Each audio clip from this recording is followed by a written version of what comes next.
Today, this is Cajun Raniuwa Peteri, student midwifery, Stream 1 ACME, and now I'm going to demonstrate the measuring rectal temperature, pulse rate, respiratory rate, and blood pressure. But before that, I'm going to mention all the assessments before proceeding to the planning and procedure. Assessments. Consider the normal daily fluctuations in vital signs. Identify the medications that may influence the vital signs. Identify factors that influence vital signs. Identify factors that interfere with accuracy of the vital signs. Determine previous baseline vital signs in patient's record. Determine appropriate cuff site for each client. Considering the advantages and disadvantages. Planning. Wash hands. Prepare all the materials that are needed. Make sure that all materials are clean. Identify the patient, introduce yourself, and explain the procedure to the patient. Ask the patient to remove clothing from waist down. Drape as necessary. Position patient in seams position. Lubricate the thermometer with water-based lubricating jelly.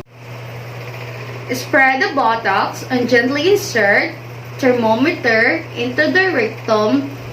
Pass to sphincter 1 1/2 for adults. Hold the buttocks together while holding the thermometer. Do not let go of the thermometer. Hold in place until beep is heard. Read the result on the digital display window. Remove from the rectum. Disinfect the thermometer. Remove the gloves and discard in biohazard waste container and wash hands. Offer tissue to patient to wipe anus. Assist patient in dressing and position as necessary. Place clean thermometer in alcohol for 30 minutes. Record temperature in patient's chart indicating rectal temperature. Good afternoon, Mom. I am Cajun Peteri. I am a student midwifery and I'll be the one to assist you. So now, I want you to remove your clothing, Mom, down to your waist.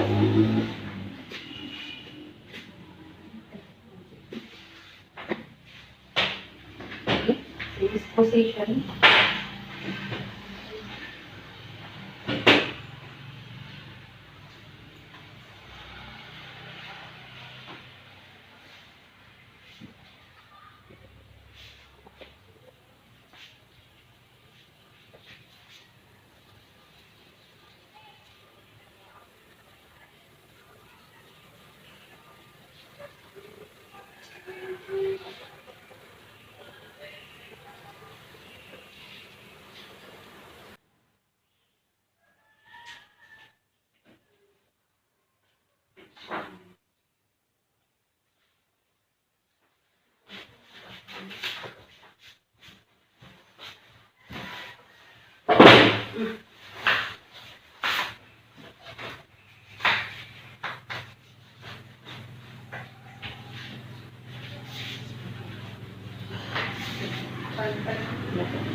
So, Mom, your rectal temperature is normal.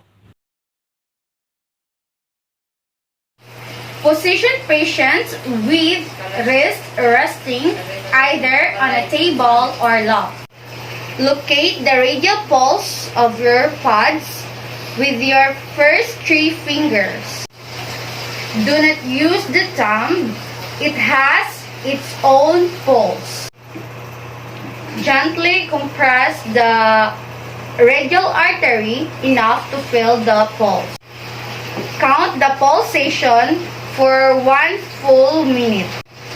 Note the irregularities of rhythm, volume, and condition of artery. Assist the patient in disrobing, removing the clothing from waist up. Provide a gown or drape for patient modesty and warmth. Position the patient in supine position. Locate the 5th intercostal space, mid-clavicular left of sternum.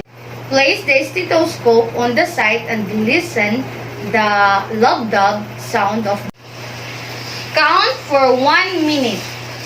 1 lub-dub, 1 pulse. Assist the patient to sit down and dress. Wash hands. Record the pulse rate and patient's record. Hello mom, good afternoon. I am Cajun Peteri and I'll be the one to rate your pulse. So, let me touch your wrist, mom.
Identify the patient and introduce yourself.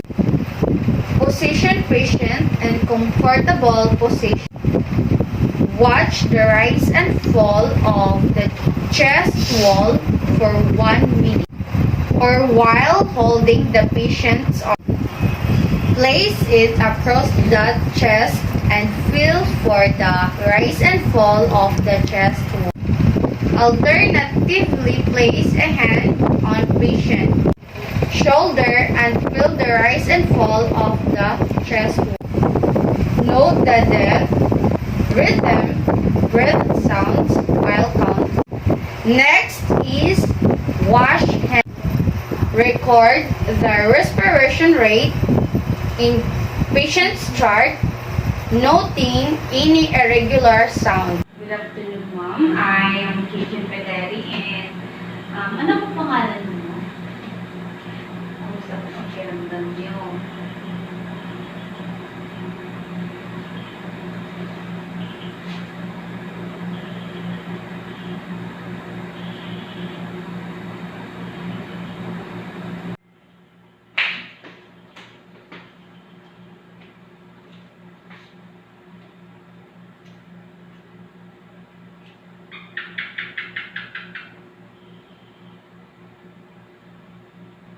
Identify the patient, introduce yourself, and explain the procedure to the patient.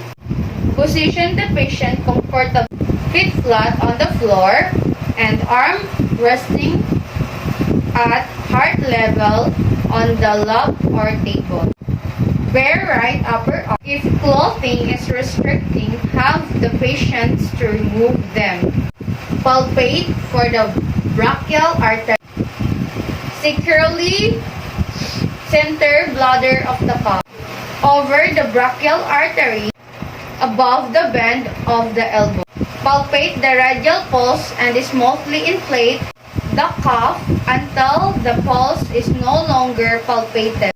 Note the number. Quickly deflate the cuff and allow arm to rest about 1 minute. Calculate the peak inflation rate. Make sure the cuff is deflated completely.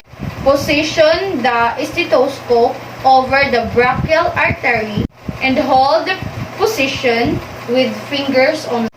Inflate the cuff smoothly and quickly to the peak of inflation in plus of 30 millimeter mercury. Deflate the cuff at rate of 2 to 4 millimeter mercury per second. Descent for current cough phase 1. Note when it appears. Continue to deflate, noting the current cough phases. Note when all sounds disappear. Current cough.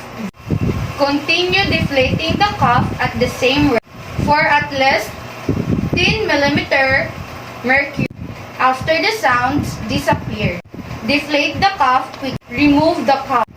Clean the earpiece and diaphragm or bell of the stethoscope. Next is wash hands. Last is to record the blood pressure of patient's chart. Hello mom, good afternoon. I am Cajun Peteri. I am the assigned midwife here in this center, and I'll be the one to